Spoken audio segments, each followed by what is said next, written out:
I host a television program on Discovery Channel called Expedition Unknown, and we were thinking about the idea of making a special on Titanic. And so we went up to Ocean Gate's headquarters in Everett, Washington in 2021.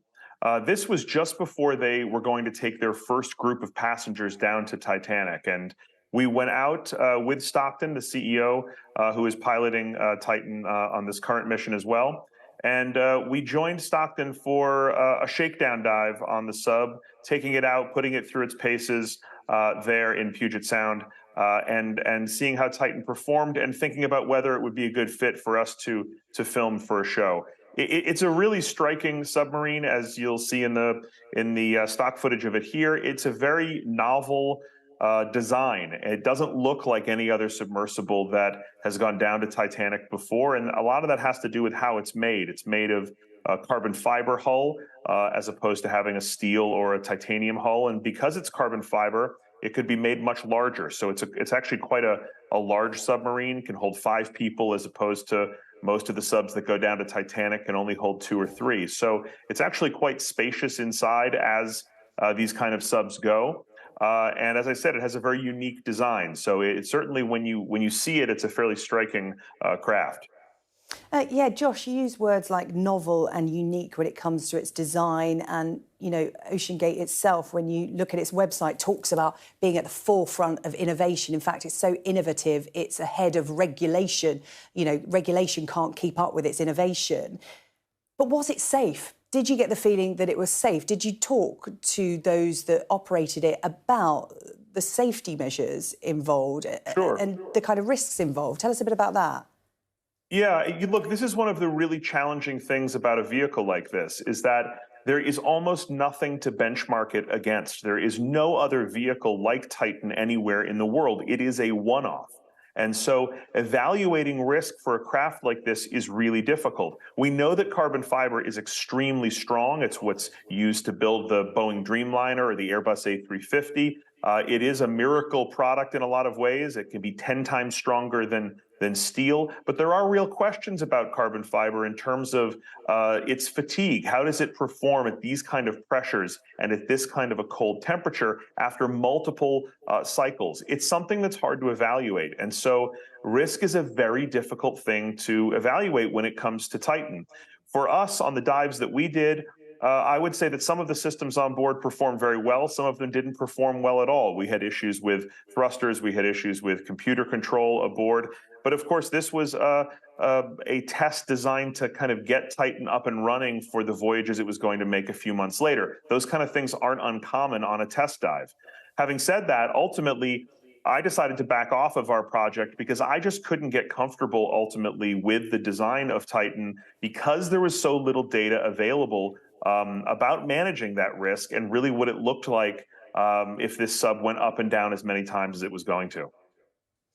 Remind me how long ago that was, because, Ocean Gate and the number of dives it's made since you were there on that sort of maiden shakedown dive, as you call it. It seems that, safety wasn't a concern for those going on those trips, and there are waivers involved.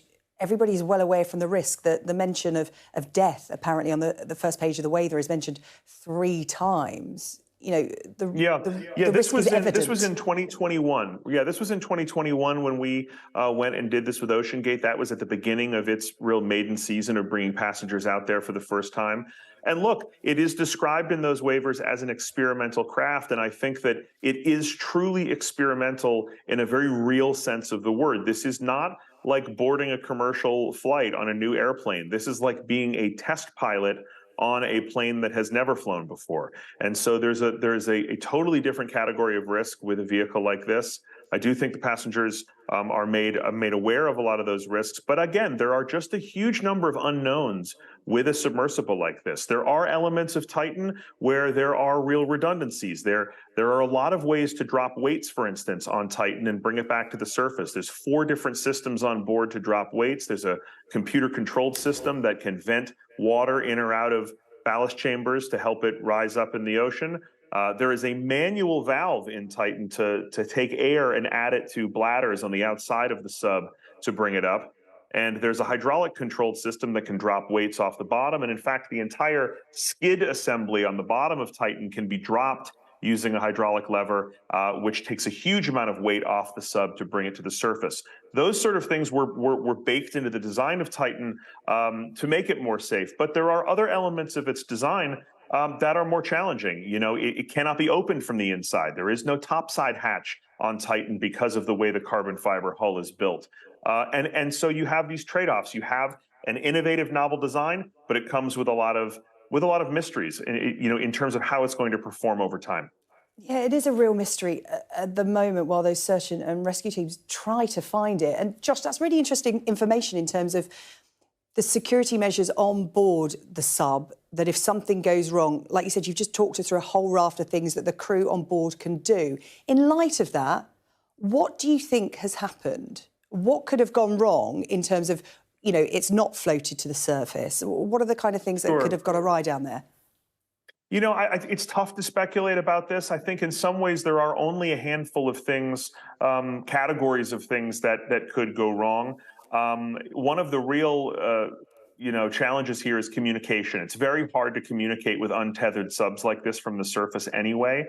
But the fact that Titan lost communication on its way down to Titanic, and that they have not received communication since then, would indicate that something went wrong with its systems. Now, it was well off the bottom when that communication was lost, and so using those multiple redundancies of weight drop systems, Titan should have returned to the surface, right? And so the fact that that hasn't happened opens up this whole other question of what are these other possibilities?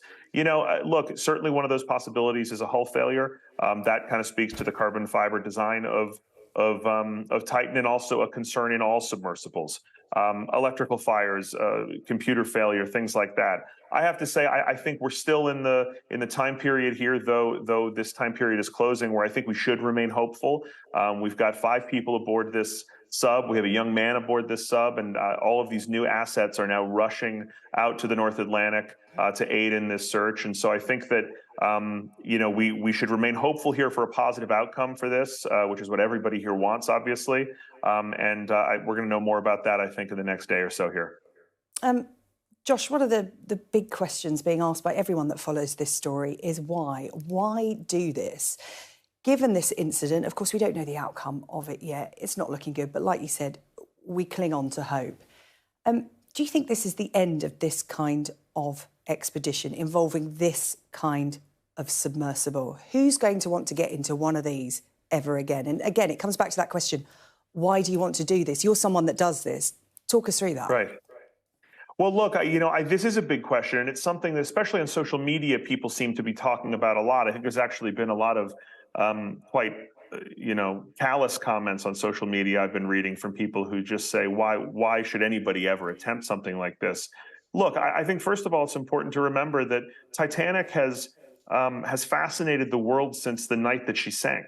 You know, there is an incredible allure to this shipwreck, and indeed to all shipwrecks, I think, because they are time capsules and they are transportative. They bring us to a moment in our own past, in the case of Titanic, to a gilded age in a lot of ways. And so they hold a real fascination for people, both you know, just as a matter of interest, but also to historians and to scientists.